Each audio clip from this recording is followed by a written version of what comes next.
सभा के चुनाव होने, क्या जेजेपी और बीजेपी गठबंधन में लड़ेंगी या अलग लड़ेंगी? भविष्य के घर में कुछ बातें हैं और उन पे आज चर्चा नहीं हो सकती। हमने गठबंधन धर्म को बड़ी मजबूती से निभाया है। आज देश के अंदर कोई दूसरा विकल्प नजर नहीं आता। जननायक जनता पार्टी और भारतीय जनता पार्टी एक अच्छी सरकार चला रही हैं, 5 साल चलाएंगे। इससे ज्यादा कोई भी फैसला अगर होगा वो दोनों पार्टियों की लीडरशिप करेगी। क्या इसमें ऐसा होगा कि लोकसभा की सारी सीटें बीजेपी लड़े और विधानसभा में समझौता हो, कैसा होगा, या लोकसभा भी मांगेगी अगर समझौता होता है? मैंने कहा कि इस तरह के फैसले पार्टी की सीनियर लीडरशिप लेती है और निश्चित तौर पर जननायक जनता पार्टी ने 6 लोकसभा की रैलियां अभी तक की हैं। प्रजातांत्रिक प्रणाली में सिरों की गिनती से पार्टी की ताकत को आंका जाता है। अभी तक जो भी रैलियां किसी भी राजनीतिक दल की हुई हैं उसमें अव्वल हमारी रैलियां रही हैं। ऐसे में हमारी ताकत जो है वो निरंतर बढ़ रही है, लोगों का आशीर्वाद मिल रहा है। अब इसके बाद दोनों पार्टियों की सीनियर लीडरशिप क्या तय करती है ये भविष्य के घर में। अभी सोरेन को ईडी ने गिरफ्तार किया है, इससे पहले और भी गिरफ्तार, हुड्डा को भी कई बार ईडी ने बुलाया, क्या कहेंगे इसके बारे में? मैं बाकियों की तो जानता नहीं, ना झारखंड से या दूसरे प्रदेशों से, प्रांतों से मेरा कोई वास्ता है। जो भूपेंद्र हुड्डा जी ने कुछ ऐसे बीज बोए हैं जो वो कहते हैं कि खुद ही काटने पड़ेंगे, तो वो फसल को खुद ही काटेंगे। आज नहीं तो देर नहीं तो सवेर काटेंगे। एक 80 साल के बुजुर्ग को प्रताड़ित कर 10 साल की कैद उन्होंने सुनाई थी। निर्दोष अजय सिंह चौटाला को 10 साल की कैद सुनाई थी, जिनका कोई लेना देना हरियाणा में सरकार में नहीं था। तो कभी ना कभी तो भगवान जो है वो न्याय करता है। वो न्याय, मैं तो ये कहूंगा, वैसे तो जेल किसी को ना देखने को मिले, ऐसा बुरा दिन क्यों देखने को मिले, मगर न्याय जो है वो परमात्मा के तराजू में और अदालत के तराजू में, दोनों में तोल के होता है। तो जैसी करनी वैसी भरनी। वो कह रहे हैं जांच एजेंसियों का दुरुपयोग हो रहा है, तो अगर आज दुरुपयोग हो रहा है तो फिर दुनिया का सबसे बड़ा गुनाह तो खुद भूपेंद्र हुड्डा ने किया हुआ है।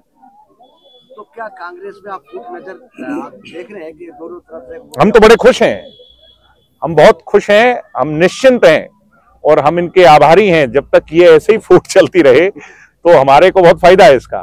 तो इसकी चर्चा ही ना करो, ना आप करो ना हम करें, तो ये सिर्फ फुटअव्वल यूं ही करते रहें। अभी सिर्फ फुटअव्वल नहीं हुआ है, अभी तो धड़ेबंदी हुई है, दोनों गेयर अप हो रहे हैं। और फिर ये सिर्फ फुटअव्वल होगा जब चुनाव में टिकटें बटेंगी, तब जो है ना आपस में कांग्रेस में जूतम फजीती का जो कल्चर है वो हमें देखने को मिलेगा। आज केंद्र सरकार का आम बजट पेश हुआ है, जिसमें जो भाजपा है वो इस समावेशी को बता रही है। इस बजट नहीं, आम बजट नहीं है, इंटरिम बजट है। इंटरिम बजट होता है कि अब जो सरकार रहा समय है, इसको टाइम बता रहा है, तो क्या कहेंगे इस बारे में? नहीं, इंटरिम बजट जो होता है वो फॉर द टाइम बीइंग का बजट होता है। और अब तो समय ही लोकसभा चुनाव में नहीं बच गया है। फिर भी सरकार ने जो जो बातें कही हैं, मुझे उम्मीद है कि वो प्रोग्रेसिव देश के लिए और आगे बढ़ने की बात होगी। देश आगे बढ़ा भी है और देश और आगे बढ़े।